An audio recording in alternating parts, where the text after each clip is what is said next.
প্রত্যেকেই চাইছে একটু রোগা হবে, রোগা হওয়াটা একটা প্রয়োজন, কারণ রোগা হলে কি থাকে জানো, রোগা হলে হার্ট হেলথ যেমন ভালো থাকে, হাঁটু ভালো থাকে, হার্ট ভালো থাকে, মানে এই সমস্ত সমস্যা। কারণ ওবেসিটির প্রবলেম এখন আমাদের প্রচুর, ওবেসিটির প্রবলেমটা প্রচুর। আমি বলবো চিনিটা ছেড়ে দাও, 90 দিনের জন্য শুধু চিনিটা বাদ দাও, চিনি বাদ খাবারগুলো খাও। বিশেষ করে আমি বলবো কোল্ড ড্রিঙ্কস বাদ দাও, বিস্কুট বাদ দাও, চকলেট বাদ দাও, প্রচুর প্রচুর প্রচুর চিড়ে ভাজা বাদ দাও, প্রচুর চিনি ওদের, চিপস, জুস বাইরে থেকে যায় না, জুস, প্রিজারভেটিভ, ফ্রুট জুস আমি বারণ করবো, স্যুপ এগুলো বারণ করবো। এবং অনেকেই তোমরা বলছো সারাদিনে তো 1 কাপ চা খাই, তাই 1 চামচ চিনি, না 1 চামচ চিনিও কিন্তু 90 দিনের জন্য বাদ দিয়ে দেখো, তোমার যেমন শরীর ভালো থাকবে, তোমার রোগ প্রতিরোধক ক্ষমতা বাড়বে।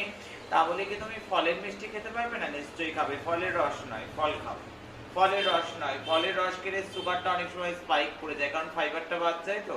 তাই আমি বলবো ফলের রস নয়, ফল খাও, ভীষণ ভালো থাকবে।